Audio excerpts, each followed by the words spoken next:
Hello, I'm really sorry I can't be with you today. I enjoyed last year's session in Reading, as I did Warwick the year before. Even though I can't be with you today, I have continued to meet people tackling homelessness to hear what it's like on the front line. I've regularly discussed the issues with Jenny Edwards, who makes certain that the voice of members of Homeless Link has been heard.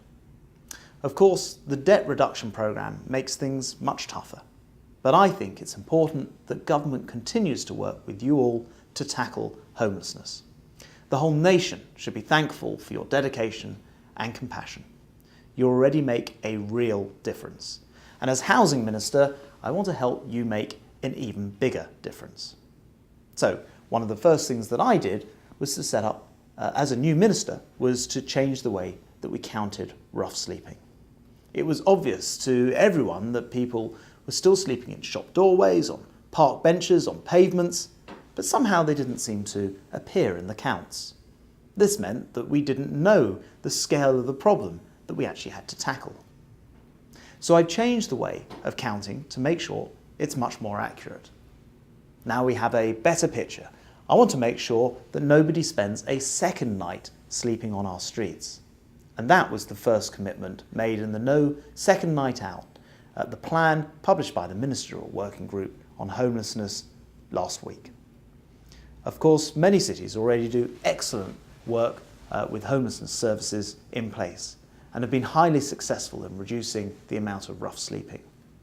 Local authorities will need to build on these to adopt a gold standard approach to rough sleeping services that meet the No Second Night Out principles. There are 5 other commitments in No Second Night Out as well. For many years, there was criticism that different policies of different departments simply didn't join up. So the Prime Minister supported my idea of setting up a ministerial working group to better prevent and tackle homelessness and address the underlying causes. The No Second Night Out report is the first fruit of our labours. But in the end, it's not people working in Whitehall who keep people off our streets, it's people working at the sharp end, making a real difference. All of you there in the audience know this already. And the most successful action to tackle homelessness is rooted in local communities. Local authorities working together with local community groups, charities and businesses. The tough fiscal climate means that it is even more important that we all work together and make the most of our investment in services. Preventing people from falling into a cycle of repeat homelessness and avoiding increasing costs in the long run. Not just financial costs, but the costs of wasted lives. But whilst talking about finances, I am pleased that I was able to announce an additional £20 million for Homeless Link to help support vulnerable people. We've all met people who've had their lives turned around after a period of homelessness. With the right support and encouragement, they've helped themselves, and many now contribute to the talent and enthusiasm to help others. I salute their commitment.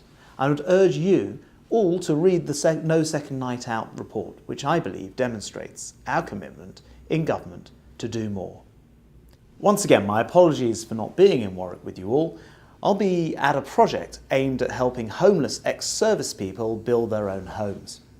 Have a great conference. I've arranged for my senior official on homelessness, Roger Wilshaw, to be here with you today.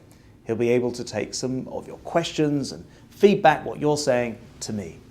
Most of all, thank you very much.